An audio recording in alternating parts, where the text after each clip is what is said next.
बोकारो जिला में 24 25 के वित्तीय वर्ष और 25 26 जो वित्तीय वर्ष चल भी रहा है, इसमें से 631 करोड़ रुपया 631 करोड़ रुपया उसमें से मतलब निकाल लिए गए, क्योंकि झारखंड में कहानियां बहुत है, जो गड़बड़ी जितनी होती है शायद और राज्यों में होता होगा इस प्रकार से। लेकिन जो समस्याएं देश भर में, खास करके जहां पर खदानें होते हैं, तो उस इलाका में जो समस्याएं होती थी, उस समस्याओं को लेकर के उस क्षेत्र के लोग परेशान रहते थे। पर्यावरण बाकी सब कुछ बिगड़ जाता है, फिर उस क्षेत्र में कोई काम होता नहीं।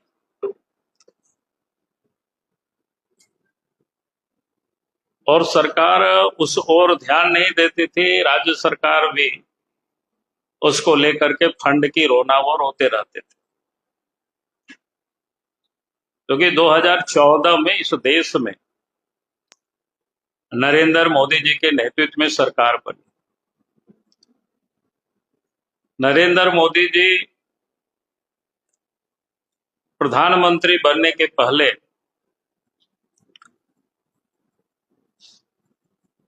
13 वर्षों तक गुजरात के वो मुख्यमंत्री भी रहे, और मुख्यमंत्री बनने के पहले भी वर्षों तक उन्होंने संगठन का काम किया था, और देश का उन्होंने भ्रमण किया, क्योंकि संगठन का दायित्व व्यक्ति के पास होता है।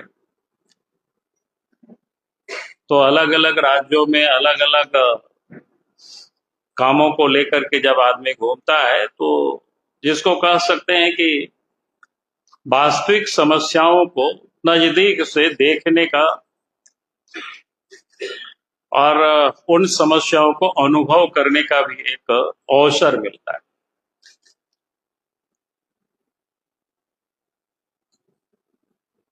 थोड़ा लंबा होगा, लेकिन एक दो बात मैं कहूंगा कि आप सबने देखा होगा कि इस देश में 2-3 राज्य को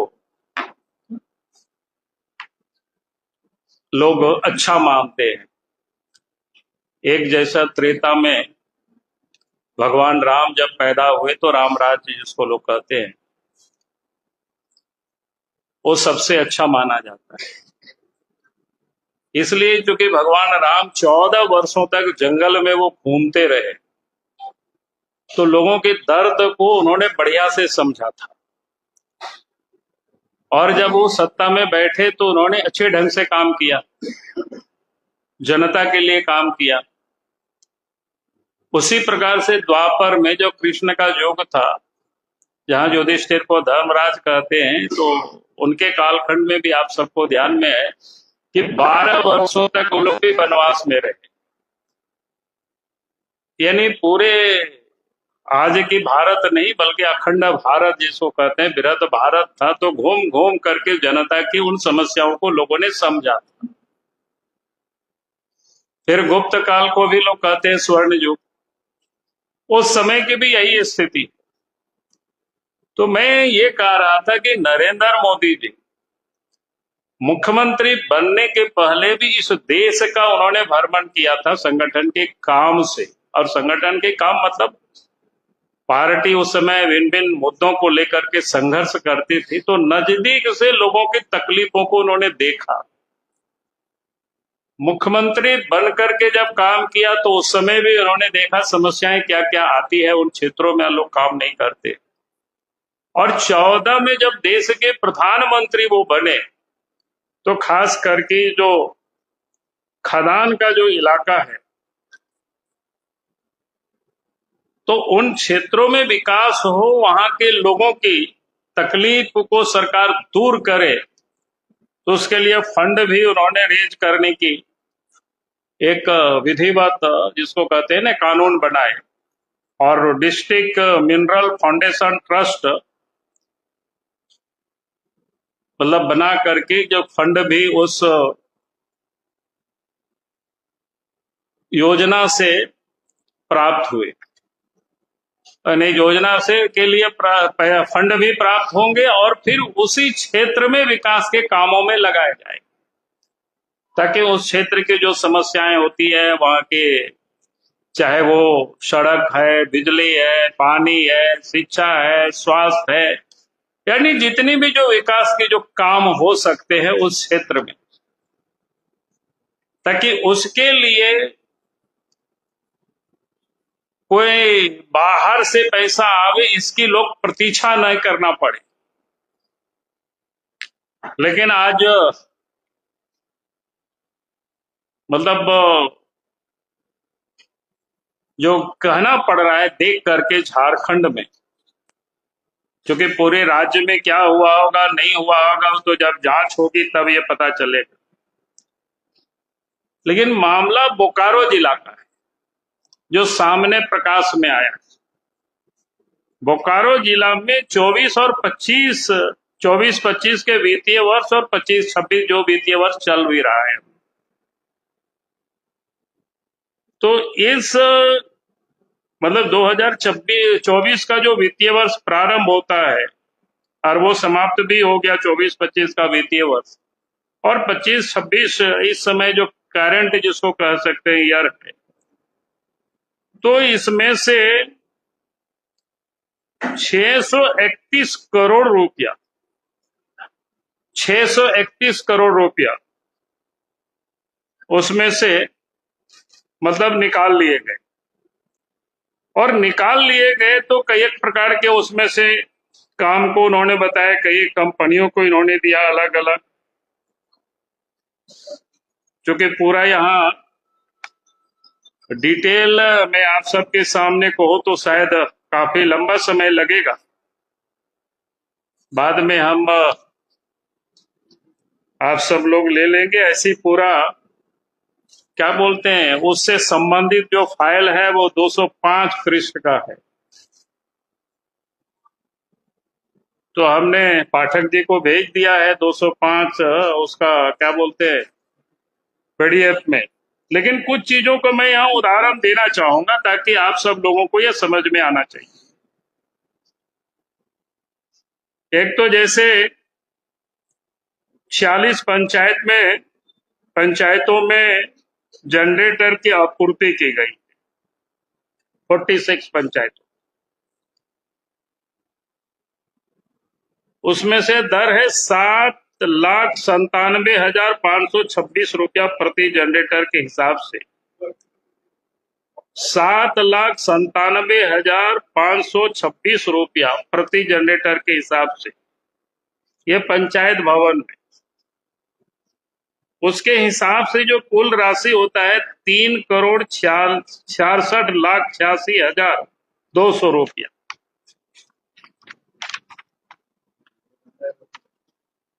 उसका अगर बाजार में जो हमने पता करवाया कि भाई अच्छे कंपनी जैसे अशोक लेलन जैसे कंपनी है 15 केवीए का, वो 3,07,000 में मिल जाता है। किर्लोस्कर कंपनी का 4,02,000 में मिल जाता है।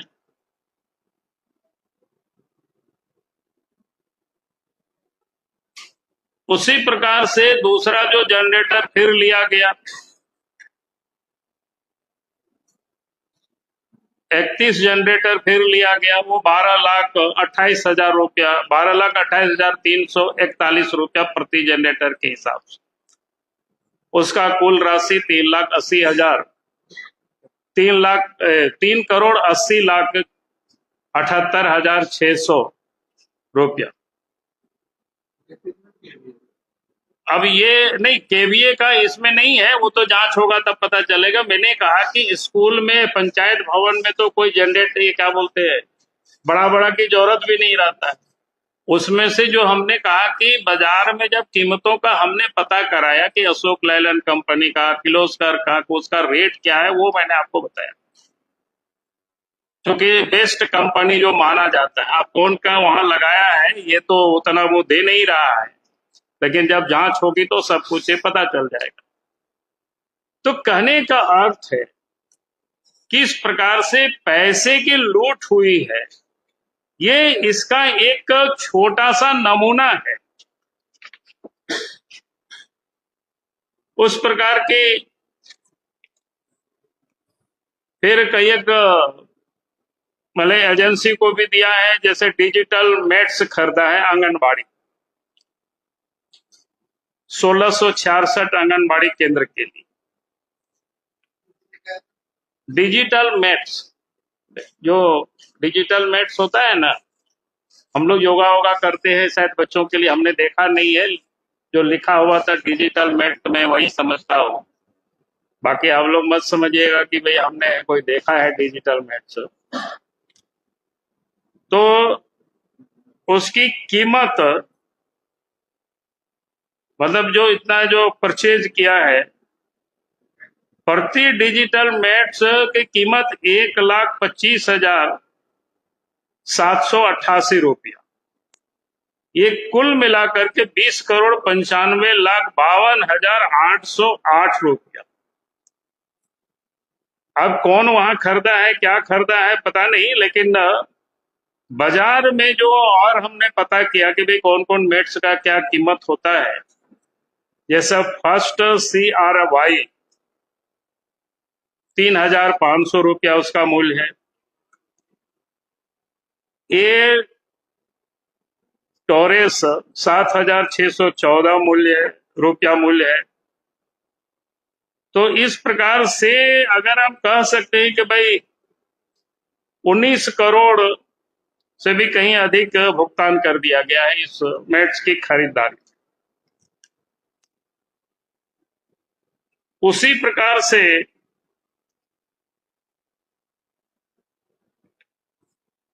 क्या बोलते हैं, टेब लैब होता है। अब ये क्या होता है टेब लैब पता नहीं, उसको भी 60 स्कूलों में दिया गया है। उसका 8,30,130 रुपया प्रति यूनिट के हिसाब से कुल 4,98,07,800 रुपया। और उसी लैब को कुछ दिनों के बाद फिर उसी एजेंसी को दिया जाता है टेंडर, और 20 स्कूलों में फिर टेब लैब लगाने का आदेश दिया जाता है।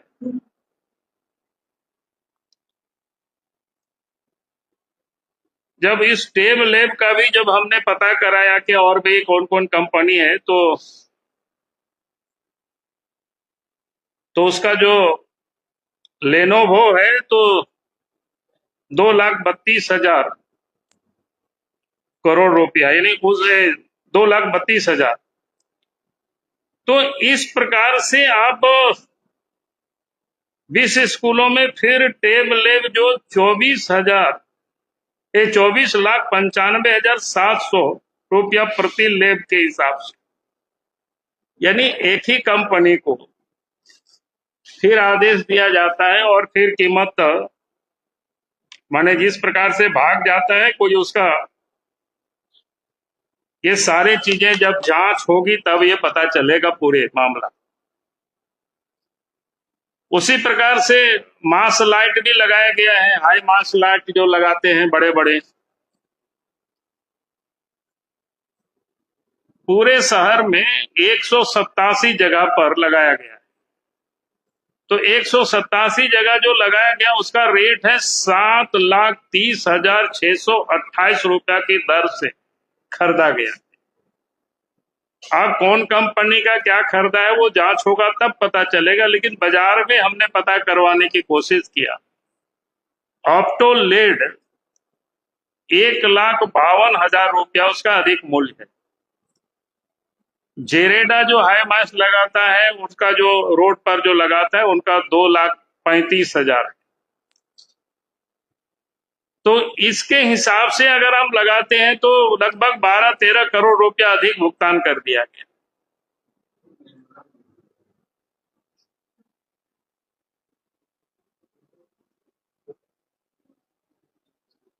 बने ये अपने आप में फिर लेड वैन वगैरह की उपयोगिता क्या है पता नहीं, एलईडी जो फैन होता है, इसकी उपयोगिता क्या है, इसका क्या बोलते हैं उसको, डीएमएटी फंड का उसमें उपयोग किया जा सकता है नहीं किया जा सकता है, उसका भी जो पूरा नियमावली रूल्स है, आप सब लोग उसको भी अध्ययन कर सकते हैं बढ़िया से, नेट में सब कुछ उपलब्ध है। उसमें 16 सेट खरीदा गया है। प्रति जो पिकअप यन में उसको लगाया गया निर्धारित दर, उसमें से 18,72,266 रुपया प्रति सेट के हिसाब से। और उसमें से भुगतान किया गया 2,99,56,256 रुपया। बाजार में जो उसका मूल्य है, सामान्यतः जो हम लोग कोशिश किए हैं पता करने का ये कैसे मिलता है, तो 7,60,000 से लेकर के 8.5 लाख रुपया तक प्रति यूनिट। पहली बात तो मैंने कहा कि एलईडी बिन की जरूरत है कि नहीं है, या उसमें लगाना कि नहीं लगाना, ये अपने आप में सोचने वाली विषय है। उसी प्रकार से 967 सरकारी विद्यालयों में ताड़िक चालक भी लगाया गया।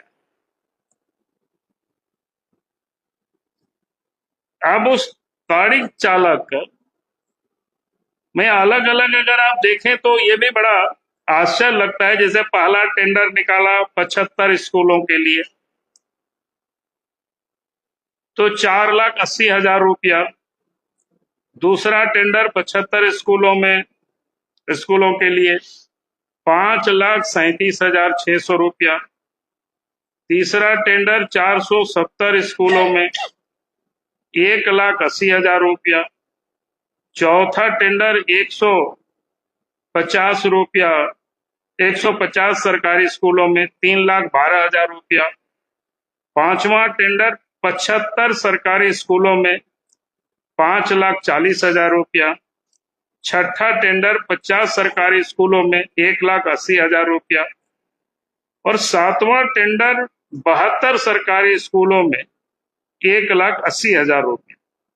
यानी 7 टेंडर के माध्यम से 17,40,60,600 रुपया का भुगतान किया गया।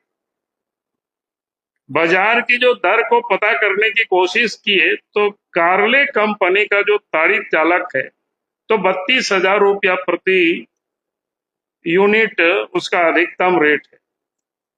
अगर उसको हम मानते हैं तो कह सकते हैं कि भाई 15 करोड़ रुपया अधिक का भुगतान हुआ।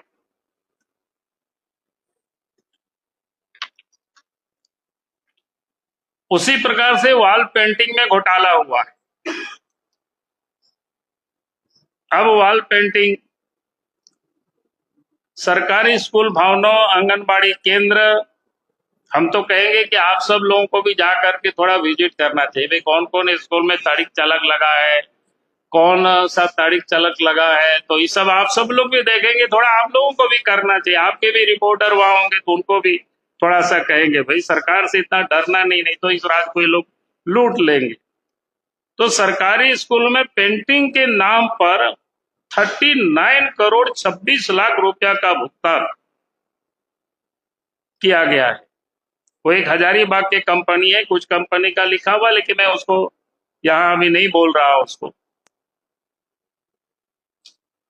तो उसमें भी अगर आप देखेंगे कि तो दिनांक नहीं, पहला टेंडर हुआ 16 सरकारी स्कूल भवन के लिए, प्रति इकाई माने प्रति स्कूल 16,96,610 रुपया प्रति स्कूल, प्रति इकाई। दूसरा टेंडर हुआ तो 180 सरकारी स्कूल भवन के लिए 7,49,281 रुपया प्रति इकाई। तीसरा टेंडर हुआ 26 सरकारी स्कूल भवन के लिए 18,88,213 रुपया प्रति इकाई। अब बाजार दर पर अगर देखा जाए तो प्रति स्कूल भवन के वॉल पेंटिंग का खर्च 42,000 से लेकर के 55,000 रुपया तक, और आंगनबाड़ी में 28,000 रुपया तक आता है मात्र।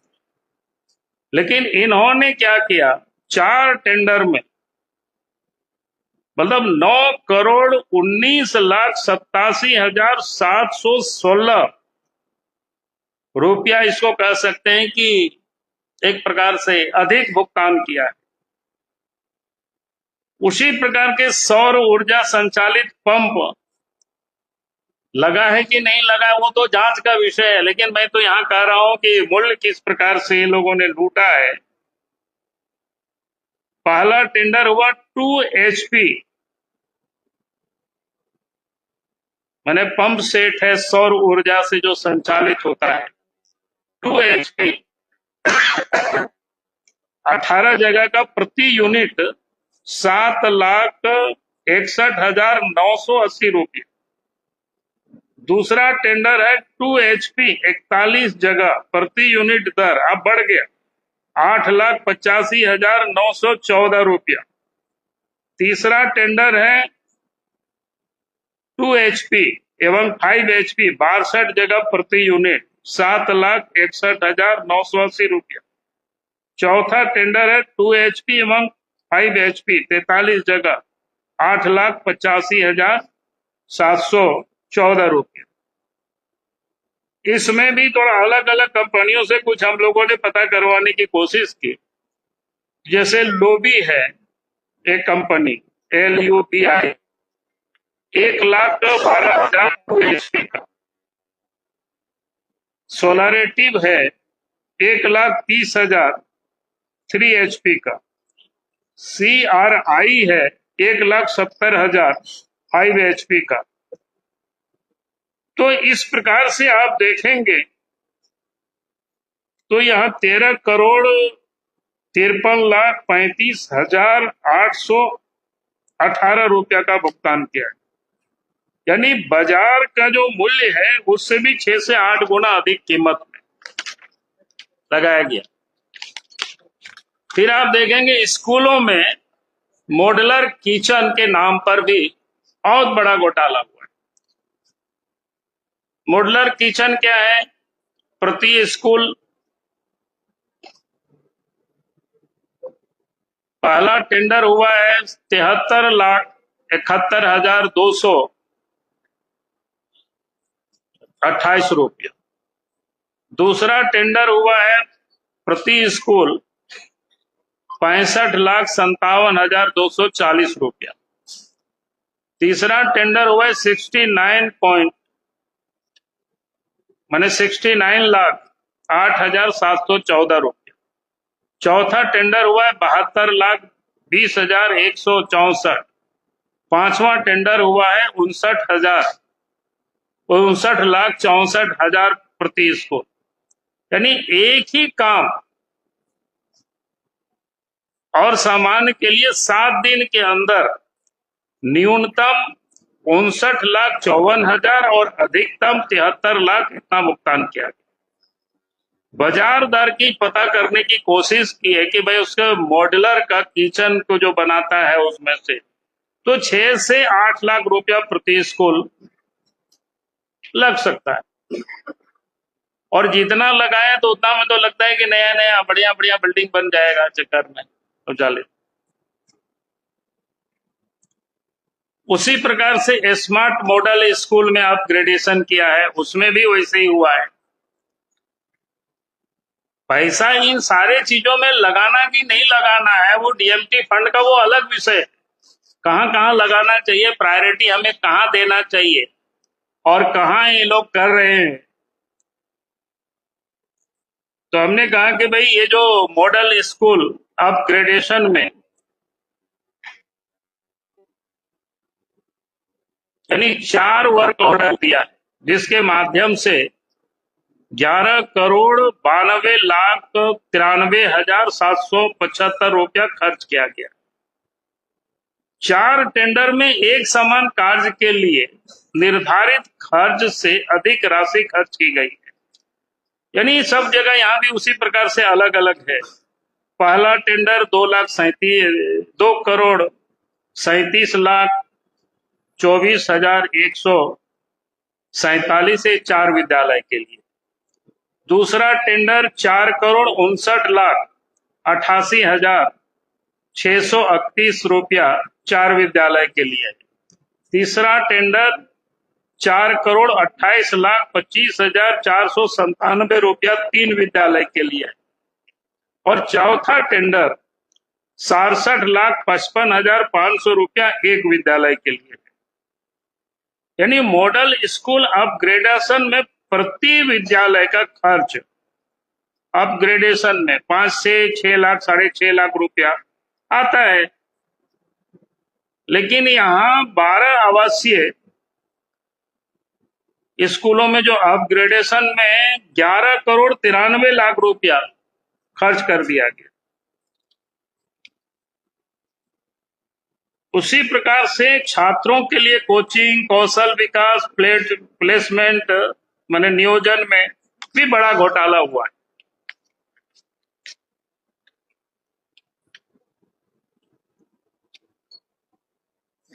अब इसमें से एक बड़ा इंटरेस्टिंग, हम भी इसमें से अभी नहीं समझे हैं, तो हमने कहा आप लोगों से भी कहेंगे हमको मदद करना इसमें, और भी हम भी लगाए हुए लोगों को, भाई इन्होंने कैसे कैसे किया है, क्या क्या ट्रेनिंग दिया है। तो पहला टेंडर किया है, उसमें 750 बच्चों को स्किल्ड करने के लिए 25,13,000 रुपया। दूसरा टेंडर किया है 750 बच्चों के लिए, दूसरा भी टेंडर है, ये 2,64,00,000 रुपया। तीसरा टेंडर किया है 600 बच्चों के लिए, 2,20,00,000। चौथा टेंडर किया है 900 बच्चों के लिए, 2,79,92,000 रुपया के लिए। तो ये अगर आप पूरा देखेंगे तो आप भी चकरा जाएंगे। वही एक तो देश के प्रधानमंत्री ने उन प्रभावित इलाका, उन क्षेत्र, वहां के लोगों के विकास के लिए, और जिस प्रकार से मनमानी तरीके से इस डीएमएफटी फंड की जो लूट हुई, और मैं समझता हूं बोकारो ही नहीं, संभवतः पूरा झारखंड में ऐसी लूट हो रही होगी। और मेरा ये मानना है इस लूट में बिना मुख्यमंत्री के शामिल हुए शायद ये संभव हो नहीं सकता है। तो निश्चित रूप से इस लूट में ये मुख्यमंत्री शामिल है, मैं ऐसा मानता हूं। और इसका पर्याप्त कारण है कि कोई भी एक अफसर इतना बेखौफ होकर के और इस प्रकार की घोटाला कर रहे हैं, इस प्रकार के लूट कर रहे हैं, तो इतना बड़ा घोटाला और इतनी बड़ी लूट बिना राज्य के मुख्यमंत्री के सहमति से संभव ये नहीं हो सकता है।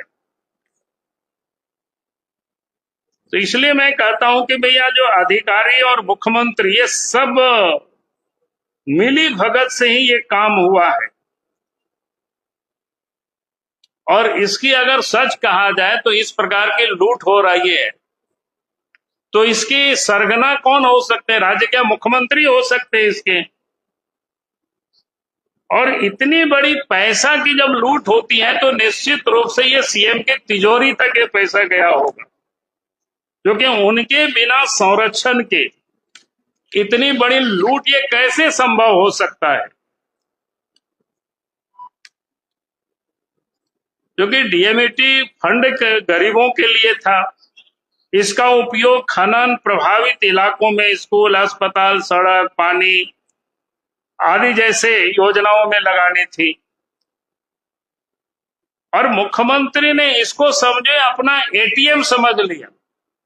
ये डीएमएफटी फंड को एटीएम की तरह यूज किया और अफसरों को एटीएम क्या बोलते हैं, पैसा निकालने के लिए लगाया इसको, यही आप कह सकते हो।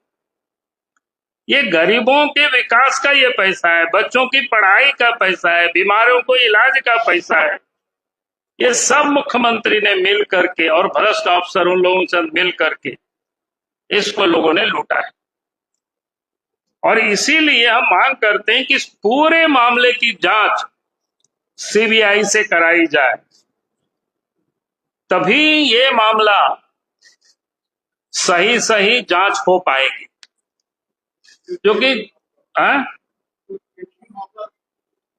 नहीं, पहले तो वहीं से बात शुरू होगी, तो वहां जब जांच पूरी होगी तो फिर बाकी भी जांच होगी, इसका मतलब बाकी जगहों पर भी। लेकिन मैंने वहां का पहले कहा कि जहां से गड़बड़ हुई है जांच वहीं से शुरू होता है। क्योंकि राज्य की कोई भी एजेंसी इसको जांच नहीं कर सकती है। जिस राज्य, जिस गड़बड़ी में, जिस घोटाला में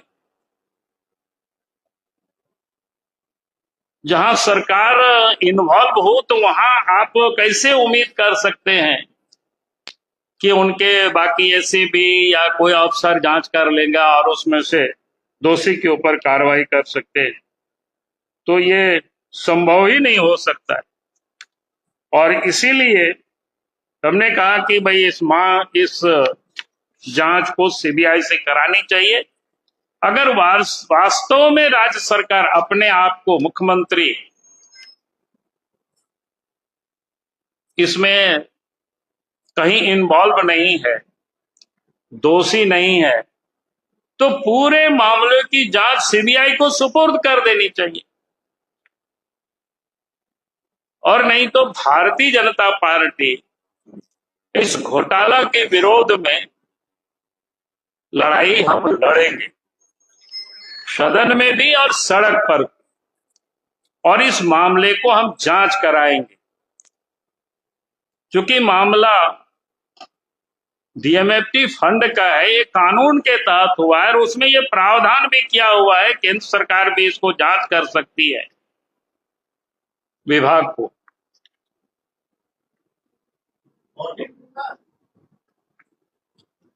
अब ऑडिट जब होगी तो ऑडिट होगी, मैं तो जांच की कह रहा हूं, ऑडिट भी होना चाहिए। लेकिन मैंने इस समय ये कह रहा हूं कि सीबीआई से जांच होनी चाहिए। मैंने सरकार से डिमांड की है, अगर वास्तव में, नहीं तो मेरा आरोप है कि इस घोटाला में अफसर और डीसी के साथ साथ मुख्यमंत्री भी उसमें इन्वॉल्व है, उनके संरक्षण में, उनके जानकारी में पूरी लूट हुई है, ये मेरा साफ साफ कहना है। और हमें जो जानकारी मिली है कि जिन लोगों ने सूचना के अधिकार के तहत मांगा, प्रेस के लोग भी है, कल कोई मधुकर नाम करके व्यक्ति हमको टेलीफोन किया था, बोला कि नहीं सर, हम लोगों को धमकी दिया जाता है। तो मैं सरकार से कहूंगा कि किसी को भी अगर धमकी देने की काम करेंगे तो पार्टी पूरी तरह से उन लोगों के साथ खड़ी है जो लोग अन्याय के खिलाफ लड़ने के लिए, जो लोग आगे आ रहे हैं। डीसी कौन? जाधव थे भाई। क्या जाधव?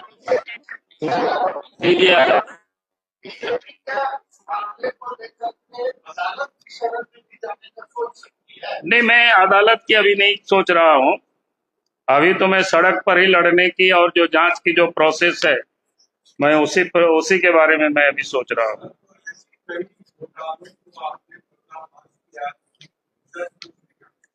अरे कुछ कैसे नहीं आया? इतने कितने लोग कहां कहां चले गए, आप इसके बाद बोलते हैं कुछ नहीं आया। ऐसा कैसे हो सकता है?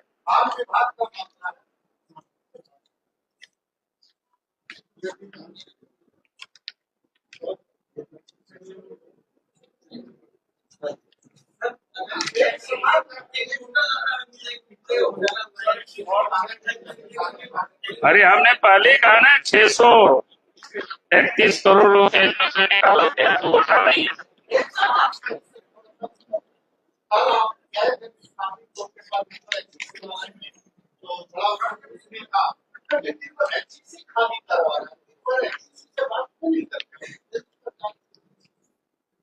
बुलडोजर किसका चला था? राज्य सरकार ने चला रही। राज्य सरकार का काम है लोगों को व्यवस्थित करना। मैंने क्या कहा? राज्य सरकार का काम है, अगर एचईसी को भी जमीन चाहिए तो राज्य सरकार खाली करके देगी। तो राज्य सरकार बताते ना कि यहाँ पर लोग बसे हुए हैं, इनको हम नहीं खाली करेंगे, तो एचईसी अपने से कैसे चलाएगा? और मैं तो वहां भी कहा था कल कि भाई वहीं पर पीछे इतनी जमीन पड़ी हुई है, तो जितनी परिवारों के घर है उसको वहीं पर बढ़िया से सुंदर सा घर बना करके लोगों को दे देता। मैं कह रहा हूँ एचईसी लोगों को नहीं क्या कहते हैं पुनर्वास नहीं कर सकती। एचईसी का काम ये नहीं है, राज्य सरकार का काम है।